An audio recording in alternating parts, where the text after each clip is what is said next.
मुझे अपना के मुझे फिर से पराया क्यों कर दिया माँ?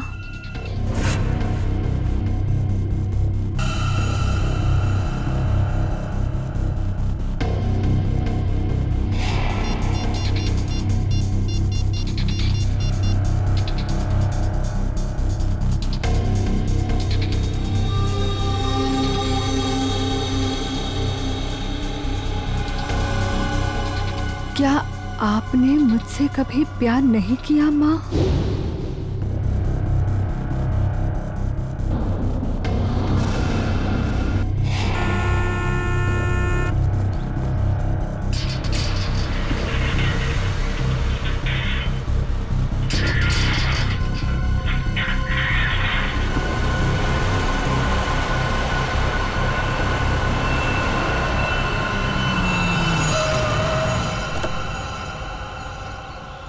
नमस्ते मैडम जी। नमस्ते।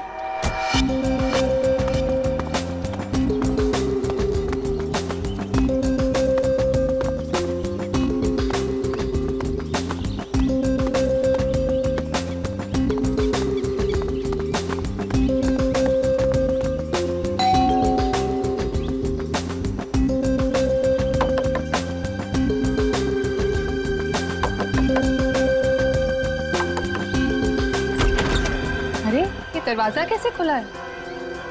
विनीता, विनीता, विनीता, कहाँ हो तुम? सो रही हो क्या? विनीता। अंकल, आंटी, कोई आवाज क्यों नहीं दे रहा है?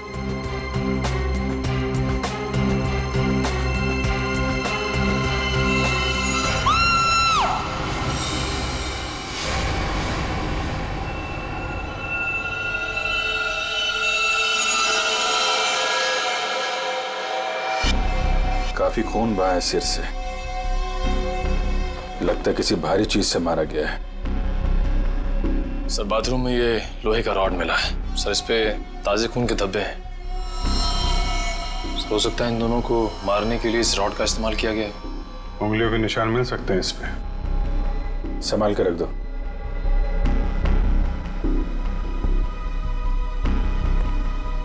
वैशाली जी, आपने सबसे पहले देखा लाशों को? मैंने और मेरी फ्रेंड विनीता ने टेनिस खेलने का प्लान बनाया था। जब मैं यहाँ आई तो विनीता मुझे नहीं मिली और अंकल आंटी की लाश। लाश के आसपास किसी को देखा था?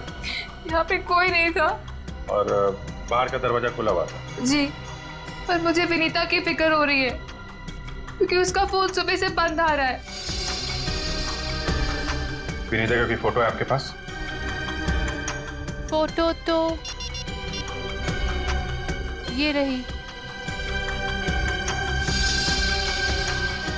वंश सर, ये फोटो सब चेक ना किया और पुलिस स्टेशन में भेजो, इसकी जान को खतरा हो सकता है। सर। और आप हैं यहाँ के वॉचमैन।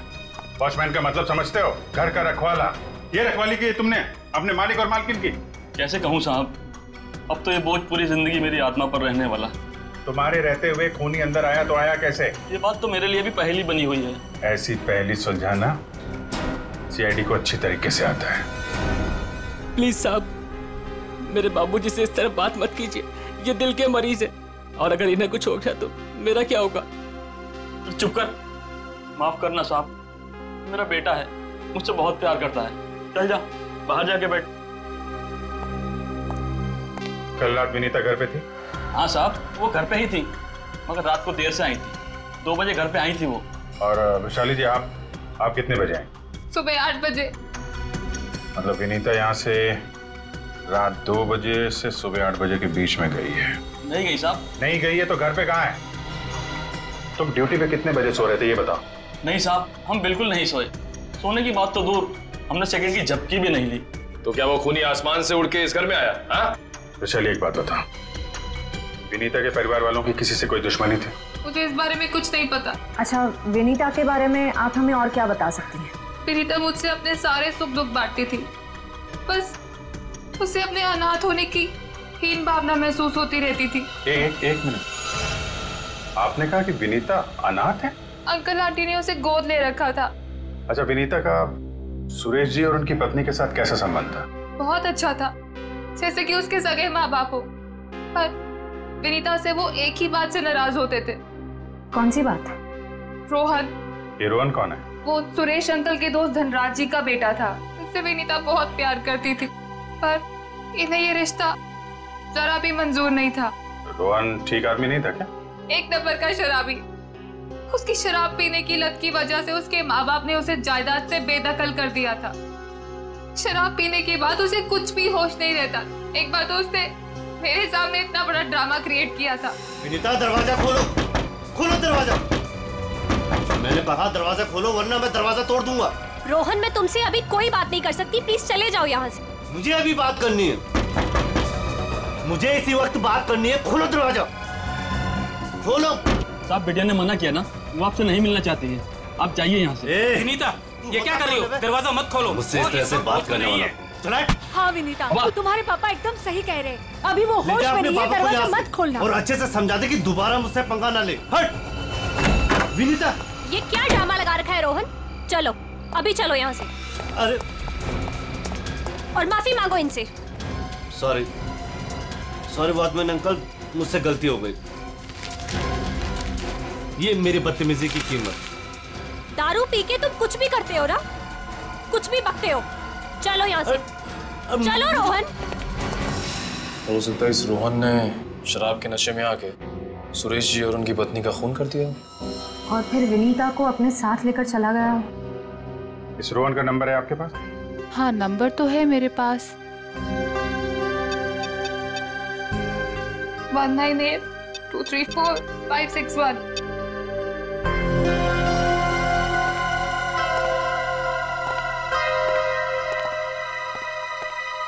रोहन का फोन भी बंद आ रहा है। सर, अब एक बात समझ में नहीं आ रही है। अगर वो खूनी मेन गेट से अंदर नहीं आया तो फिर कहाँ से आया? कार को चेक करते हैं।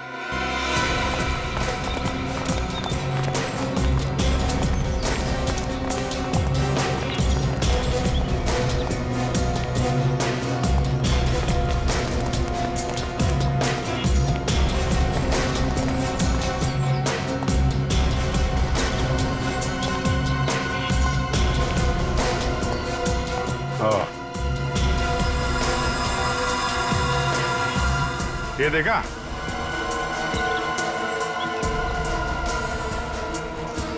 लगता है खूनी यहाँ से अंदर आया और फिर यहीं से बाहर भाग गया। सर, खूनी यहाँ से आ जा सकता है, लेकिन खूनी विनीता को यहाँ से कैसे लेके जा सकता है? हाँ सर, अगर विनीता के साथ उसने जोर जबरदस्ती की होगी तो विनीता चीखती चिल्लाती शोर मचाती। हो सकता है विनीता को बेहोश कर दिया। इसके पहले उसे कुछ हो, हमें उसे ढूंढना होगा और इस रोहन से भी मिलना पड़ेगा।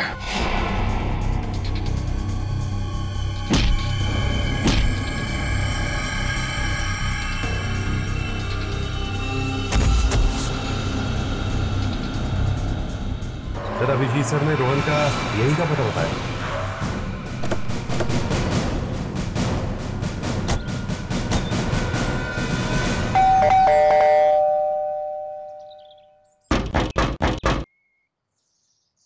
सर, ये रोहन वाकई में अंदर नहीं है या फिर जानबूझ के दरवाजा नहीं खोल रहा है? अभी पता चल जाएगा।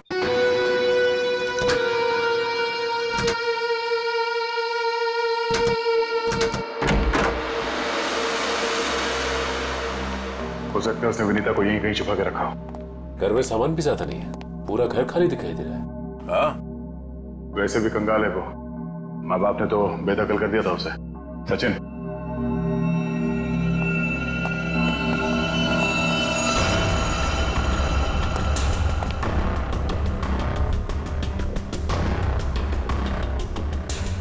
सर, यहाँ तो कोई भी नहीं है, ना ही विनीता और ना ही रोहन। हो सकता है उसने अपना ठिकाना बदल दिया। काम करो, घर की तलाशी लो, कोई ना कोई सुराग जरूर मिलेगा।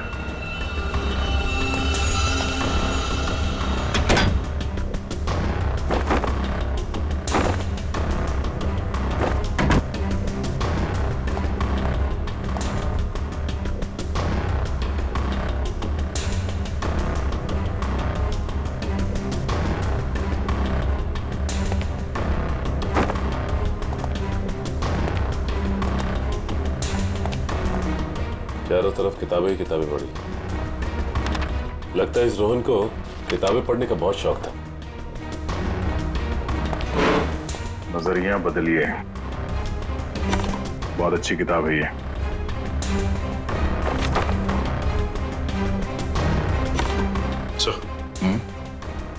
ये देखिए, इस डस्टबिन में ये दस्ताने पड़े थे। लगता है किसी ने अभी भी जलाए। मतलब इन दस्तानों का इस केस से कुछ लेना देना है।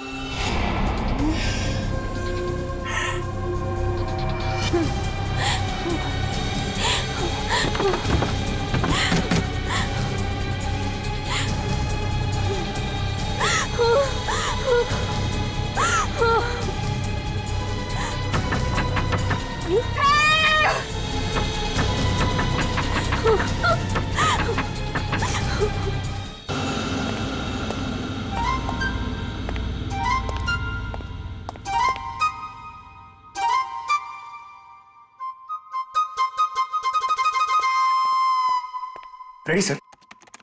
मेरे इतने बड़े शरीर के इत्तू से दिमाग में ना एक बात नहीं घुस रही है। कौन सी बात? ये रोहन का मेन मकसद था विनीता से शादी करना, करेक्ट? करेक्ट। फिर इसने अपने सास ससुर की जान क्यों ली?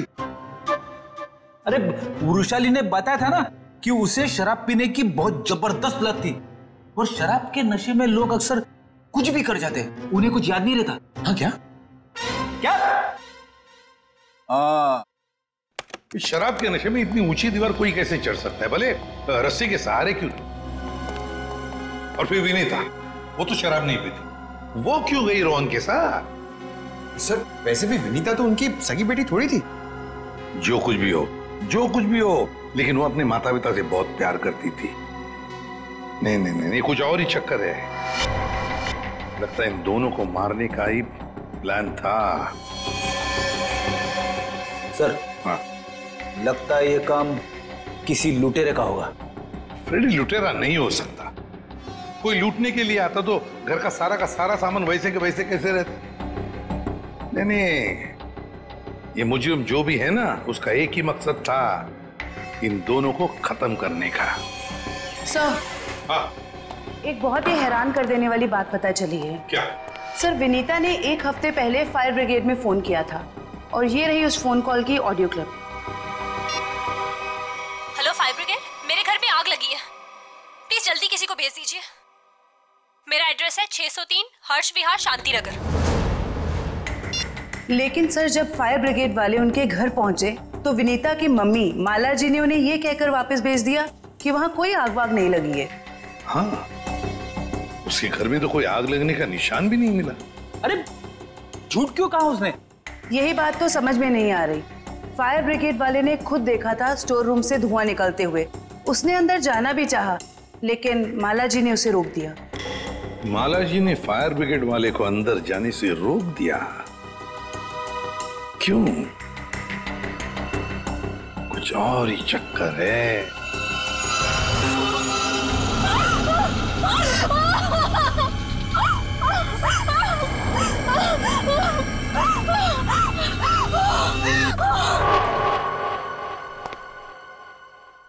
छान मारो इस जगह को अच्छी तरह से, कुछ ना कुछ जरूर मिलेगा।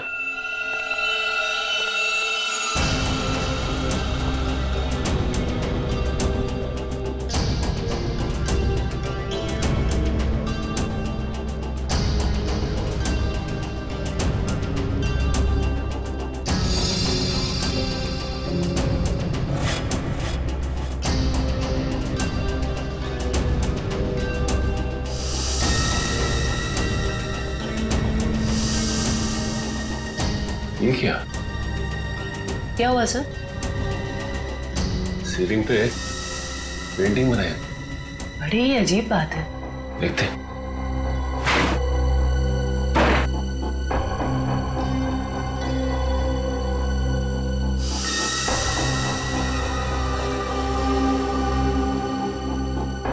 ये क्या? ये तो लगता है धुएं से बना हुआ निशान है, जलने की वजह से। मतलब सर फायर ब्रिगेड वाला सही कह रहा था, यहाँ पे आग तो जरूर लगी है। सर इस पेंटिंग से जली हुई सीलिंग को अच्छी तरह छुपाने की कोशिश की है। लेकिन सवाल ये उठता है कि सुरेश की पत्नी ने झूठ क्यों बोला फायर ब्रिगेड से? आखिर यहाँ पे ऐसी कौन सी आग लगी थी? सीलिंग का सिर्फ यही वाला हिस्सा जला।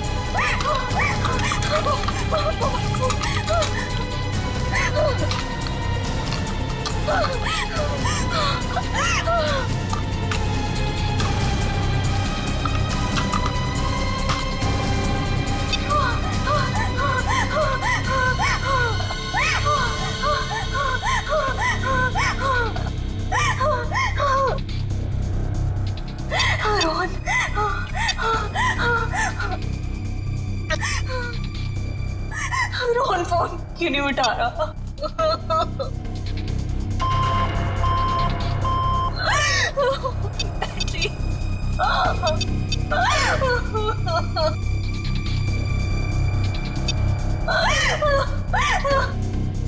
वैशाली पे फोन नहीं उठा रही। बैटरी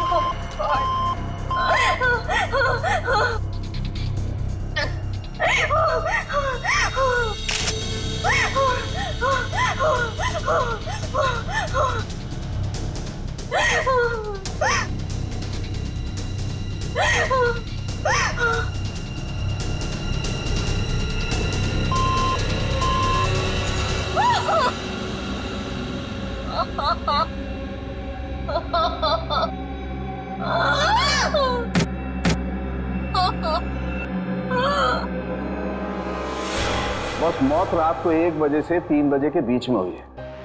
और सर वॉचमैन कह रहा था कि विनीता रात को 2 बजे घर लौटी थी। सर अगर खून उससे पहले हुए होते तो वो चीखती चिल्लाती या बाहर जाती। मतलब खून 2 और 3 बजे के बीच में हुए हैं। सालुंके साहब, हमें जो लोहे का रॉड मिला था उसके ऊपर से खूनी के उंगलियों के निशान मिले या नहीं?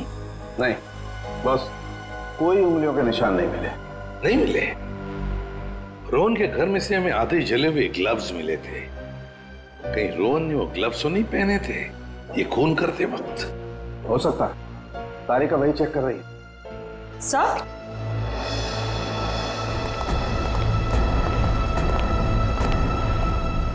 सर ये खास किस्म का सॉल्यूशन है, इकोडेल्पाइट नाम। अगर मैं इस सॉल्यूशन को इन दस्तानों पर डालूं तो इन दस्तानों पर जो कुछ भी लगा हुआ होगा वो अलग हो जाएगा। अरे वाह, फॉरेंसिक टेक्नोलॉजी कहां से कहां पहुंच गई है।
अरे इन पे तो खून लगा है, देखते हैं किसका है।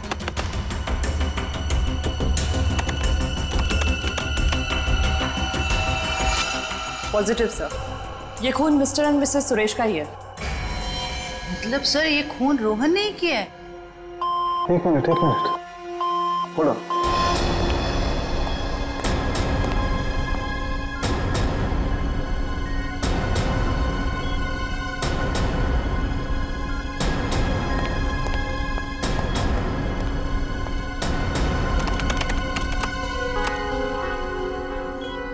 बस वो देखो, दस्तानों पर ये जो दिखाई दे रहे हैं ये रस्सी के रेशे। सर कहीं ये वही रस्सी तो नहीं जो हमें विनीता के घर के बाहर मिली थी? ये डॉक्टर साहब का कंप्यूटर कैसा है? टी करते रहता है। बस दस्तानों पर रस्सी के रेशे के अलावा कुछ और भी है। क्या? थोड़ा वक्त दो, पता लगाता हूं।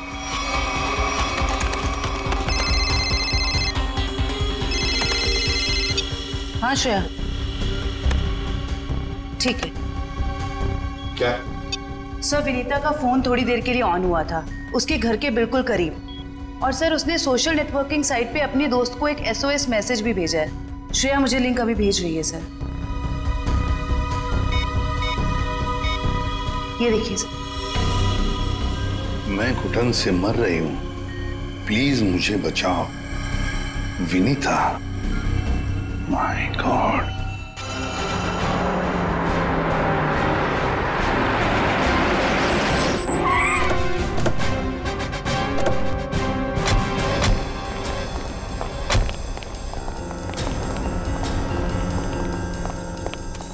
फिर मोबाइल कंपनी ने बताया कि विनीता का फोन आखिरी बार यही ऑन हुआ था। इस घने जंगल में नेटवर्क मिला, यही बड़ी बात है। जरा देखो आसपास।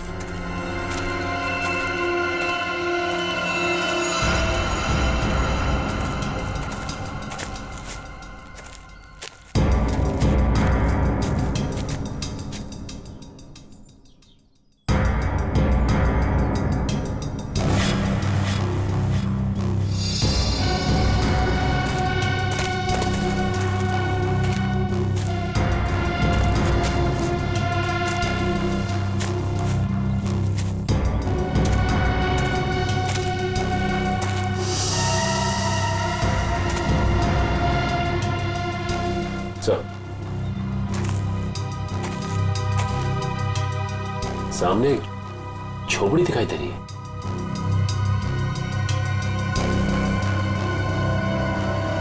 दिव्या, वंश,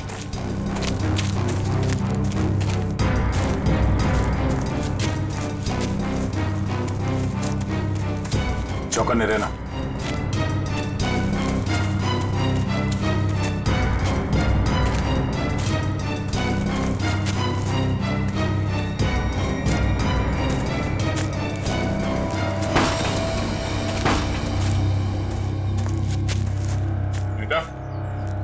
बेटा,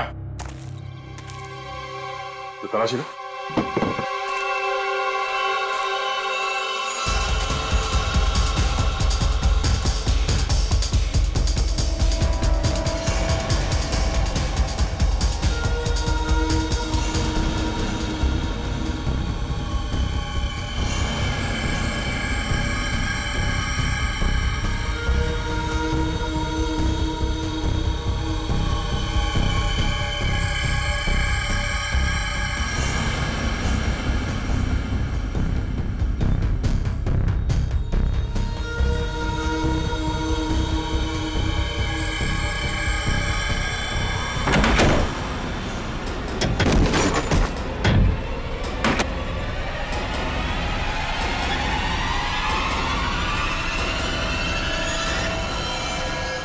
तो ये तो रोहन है।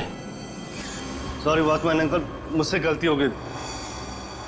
हम लोग सोच रहे थे कि सब रोहन का किया धरा है, पर किसी ने इसे ऊपर पहुंचा दिया। सर कहीं ऐसा तो नहीं कि विनीता ने अपनी आत्मरक्षा के लिए इसे मार दिया? नहीं, इसे भी ठीक वैसे ही मारा है, सर पे वार करके, जैसे विनीता के माँ बाप को मारा था। खूनी को एक ही है। सकता है कि खूनी ने रोहन को मारा और विनीता को साथ ले गया। हो सकता है, या ये भी हो सकता है कि वो यही कहीं आसपास हो। तो देखो,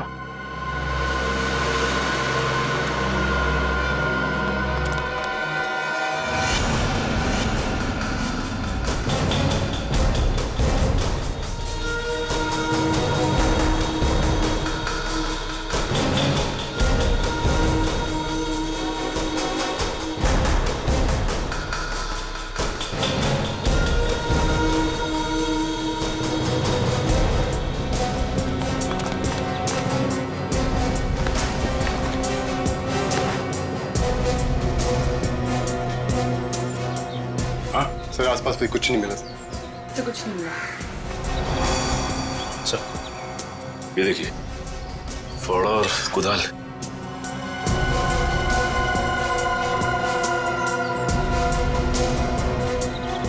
कहीं जमीन के नीचे तो नहीं? यहाँ पे खुदाई का सामान पड़ा हुआ है, जरा फाड़ो दिखा ना।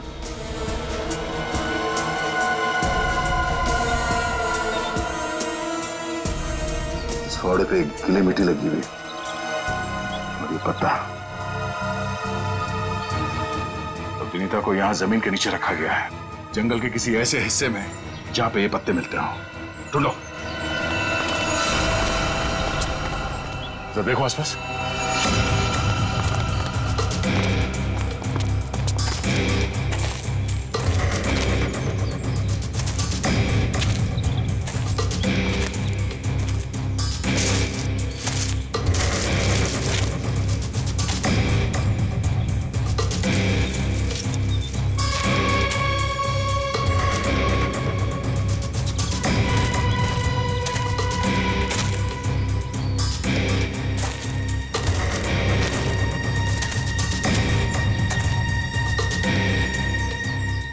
सचिन, वंश, दिव्या, ये देखो, लगता है हाल फिलहाल में यहाँ खुदाई हुई है। वंश, खुदाई का औजार लिया जल्दी। सर।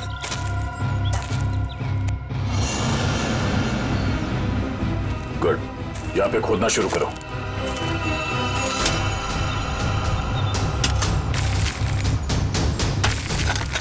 एक मिनट हट जाओ।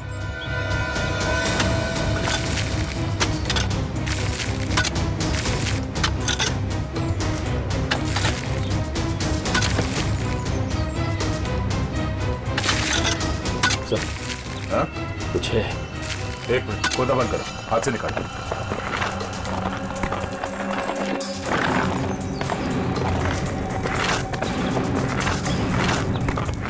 तो इसका अंदर तो नहीं?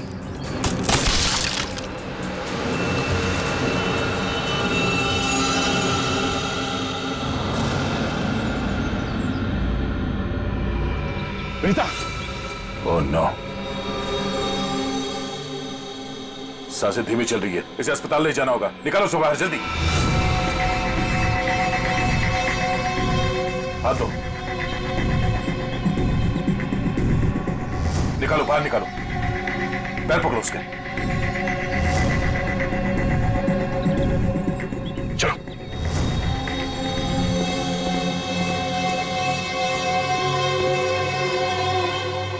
इतना समय बीत गया है, पता नहीं किस हाल में होगी विनीता।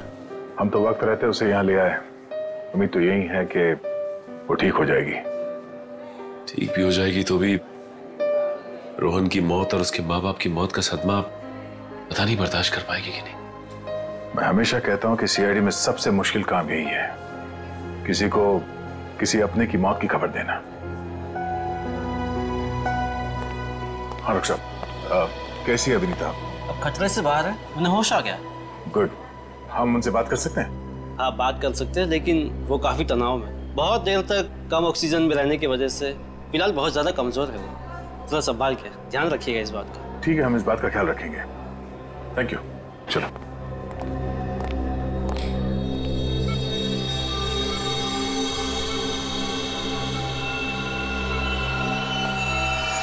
अरे नहीं नहीं नहीं, लेटे रहो, आराम करो। Thank you sir. डॉक्टर ने बताया कि आप लोगों ने मेरी जान बचाई। अरे हम तो बस एक जरिया थे, जान बचाने वाला तो वो है। ये ऊपर वाले की भी मुझे समझ नहीं आती। जब उसने मेरी जान बचाई तो मेरे मम्मी पापा की जान भी बचा लेते। तो तुम्हें अपने माता पिता के मर्डर के बारे में पता है? हाँ जी सर, जिस वक्त ये सब हुआ मैं नीचे हॉल में रोहन से फोन पे बात कर रही थी, तभी मैंने कुछ आवाजें सुनी। फिर क्या हुआ? और जैसे ही मैं दौड़ के ऊपर गई तो किसी ने मुझे क्लोरोफॉर्म सुंघा दिया, लेकिन मैं पूरी तरह से बेहोश नहीं हुई थी। और किसी ने मेरी आंखों के सामने मेरे मम्मी पापा का खून कर दिया। सर, जिस किसी ने भी मुझे दोबारा अनाथ किया है, आप प्लीज उसे छोड़िएगा मत। उसे फांसी होनी चाहिए, फांसी। बिल्कुल, तुम्हारे माता पिता और रोहन के खूनी को हम क्या? रोहन का भी खून हो गया? अब मैं किसके सहारे जीऊंगी? प्लीज सर, संभालिए अपने आप को, प्लीज। अच्छा ये बताइए कि आपको कब पता लगा कि आप उस बॉक्स के अंदर बंद हैं? जब मेरी आंखें खुली तो मैं एक घुटन भरे बक्से में थी। मुझे नहीं पता था कि किसी ने मुझे जिंदा दफन कर दिया। अच्छा विनीता, उनमें से किसी का चेहरा देखा था तुमने? नहीं सर। ठीक है। आरोप साहब, दया, वो जो रस्सी है, उस रस्सी पर मुझे भेड़ का बाल मिला है। उस रस्सी पे भेड़ का बाल मिला? हाँ दया, भेड़ का बाल। और भेड़ भी ऐसी वैसी नहीं, हिमालय पर रहने वाली भेड़। ओह, मतलब वो रस्सी किसी ऐसे आदमी का है जो हिमालय पर्वत के आसपास जाके आया है या फिर वहीं का रहने वाला है? बिल्कुल बिल्कुल। ठीक है डॉक्टर साहब, मैं आपसे बाद में बात करता हूँ। ओके। अच्छा हाँ दया, विनीता कैसी है? ठीक है, होश आ गया उसे। गुड गुड, चलो ठीक है फिर, बाय। Okay sir. विनीता, ये बताओ कि तुम्हारे आसपास में कोई ऐसा आदमी है जो हाल ही में हिमालय जाके आया था क्या, या फिर वहीं का रहने वाला हो जो यहाँ पे आया हो? सिर्फ हिमालय पे नहीं, नेपाल भी गए थे मम्मी पापा। अच्छा, कब की बात है? 1 महीने पहले की। वो खुद से वहां गए थे या ये ट्रैवल एजेंट के जरिए टूर पैकेज में? टूर बुक करवाया था सर। इससे उनके पैसे भी बच जाते थे और उनके नए दोस्त भी बन जाते थे। लेकिन उन्हें नहीं पता था कि ये टूर उनकी जिंदगी का आखिरी टूर होगा। संभालो अपने आप को। विनीता, हमें उस ट्रैवल एजेंट का नंबर चाहिए। सर, विनीता के माता पिता के साथ जितने भी लोग नेपाल गए थे उन सभी से पूछताछ कर ली है। तो क्या पता चला? सर, नेपाल में एक अनाथ आश्रम है। सुरेश जी और माला जी जब भी नेपाल जाते थे वो इस अनाथ आश्रम में जरूर जाते थे। बानवीर संस्था। विनीता को भी तो यहीं से गोद लिया था माला और सुरेश ने। जी सर। हाँ, देखते हैं जरा इनसे बात करके। हेलो, देखिए मैं एसीपी प्रद्युमन बोल रहा हूँ सीआईडी से, या मुंबई। अच्छा देखिए, मुझे माला और सुरेश के बारे में कुछ इंफॉर्मेशन चाहिए। हाँ हाँ, वो 1 महीने पहले आपके यहाँ आए थे ना? अच्छा अच्छा, तो प्लीज एक काम करेंगे आप, वो फोटोग्राफ्स हमारे सीआईडी के वेबसाइट पर मुझे भेज देंगे आप? Okay, thank you. क्या हुआ सर? किसकी तस्वीरें मंगवाई आपने? विनीता को गोद लेने से पहले सुरेश और माला ने इसी अनाथ आश्रम से 1 साल पहले एक लड़के को गोद लिया था, गोविंद नाम में। गोविंद, लगता है फोटोग्राफ्स आ गए।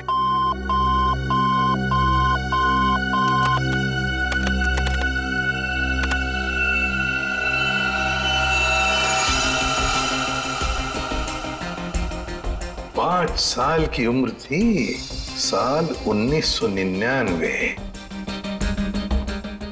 मतलब सर, वो आज तकरीबन 20 साल का होगा। अभी पता चल जाएगा गोविंद अगर आज है कैसे दिखता होगा।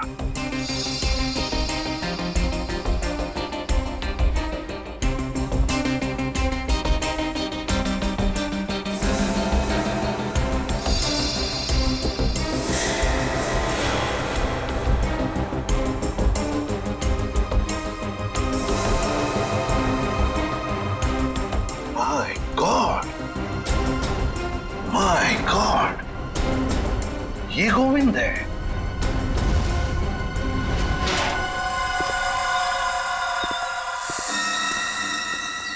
अब देखते हैं कहां भागेगा।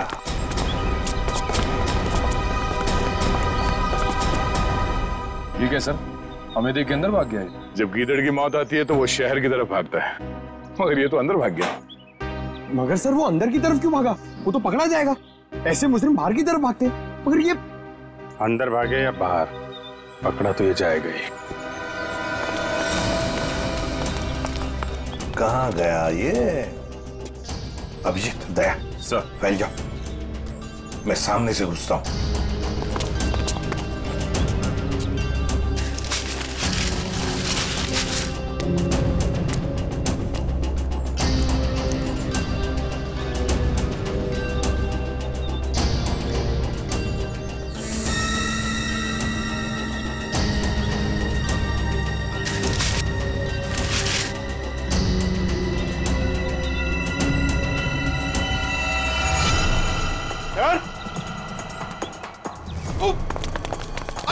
सर! अरे क्या हुआ? सर खुजली हो रही है सर। अरे खुजली कहाँ से होने लगी तुम्हें? सर बहुत तेज खुजली हो रही है सर। ये झाड़ की वजह से। अभी ये क्या हुआ? सर ये प्लांट ये बहुत गड़बड़ है, इसकी वजह से इसको खुजली हो रही है। एक मिनट अरे जल्दी से हॉस्पिटल ले जाओ। कुछ नहीं होगा, आ जाओ आराम से संभाल के। तो जानबूझकर हमें यहाँ अंदर बुलवा लिया है, जाल रचा है उसने खुजली वाले पौधों का। संभल के रहना, यही कहीं छुपाई है।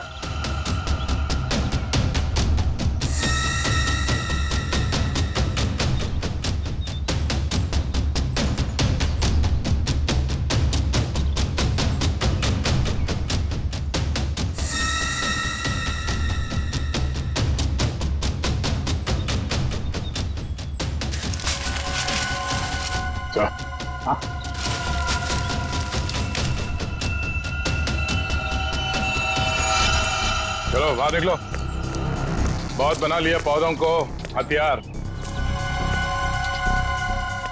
अब विदाई का समय आ गया है तुम्हारा, ससुराल चलना है। चलो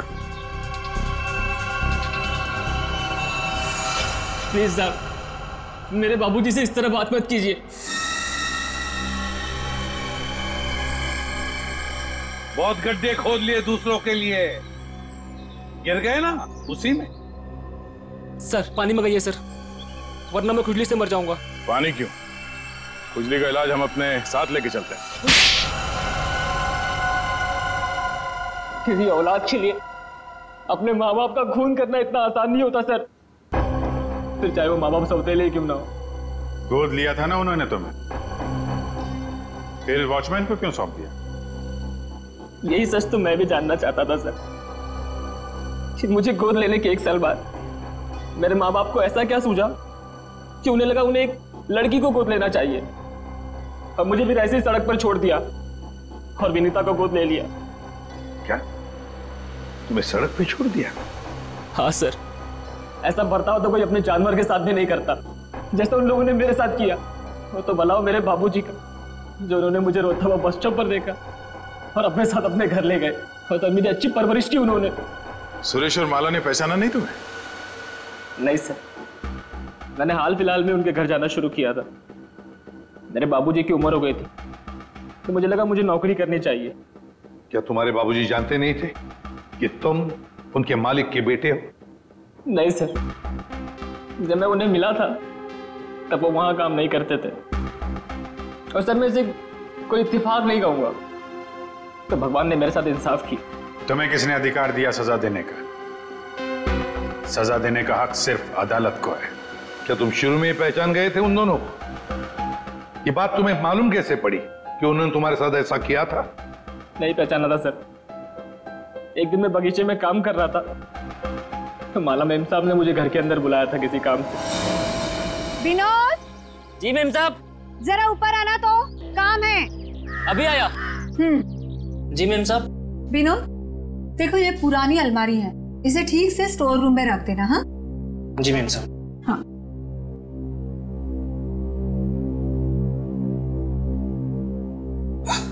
क्या हुआ विनोद, बहुत भारी है क्या?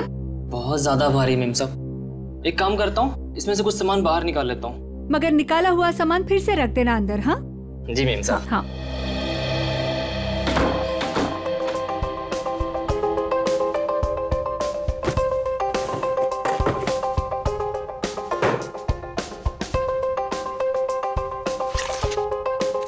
कितनी प्यारी प्यारी ड्राइंग्स हैं।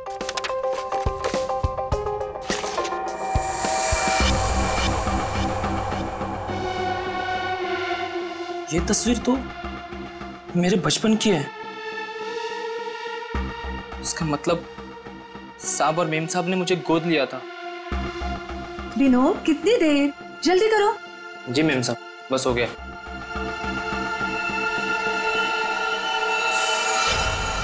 और फिर तुम नेपाल गए सच्चाई का पता लगाने? हाँ सर, और जब मुझे सच का पता चल गया तो मैंने पूरे परिवार के नाक में दम करना शुरू कर दिया।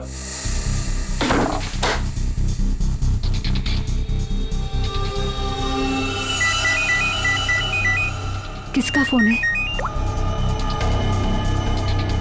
हेलो हेलो, अरे जवाब क्यों नहीं दे रहे हो? हेलो, कौन है? ऐसा क्यों किया? कौन बोल रहा है? आपका बेटा। बेटा? क्या? बताइए, ऐसा क्यों किया? मुझे अपना बनाकर फिर से अनाथ क्यों कर दिया? देखो, ऐसी बातें फोन पर नहीं होती है। आमने सामने मिलो, फिर बैठ के बात करते हैं। बताइए कहाँ मिलना है? मेरे घर। ठीक है, पहुंच गया।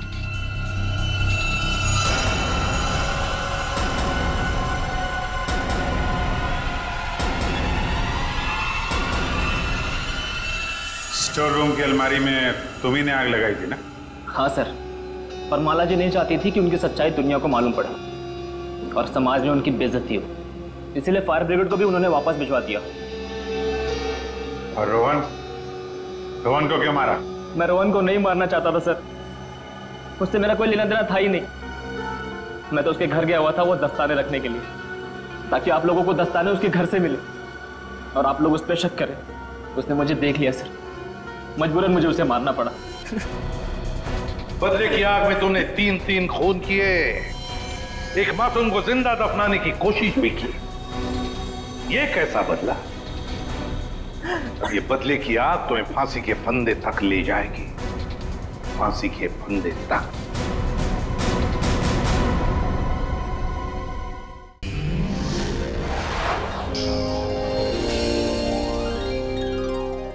ऐसे और भी मजेदार वीडियो के लिए हमारे चैनल को लाइक, शेयर और सब्सक्राइब करें।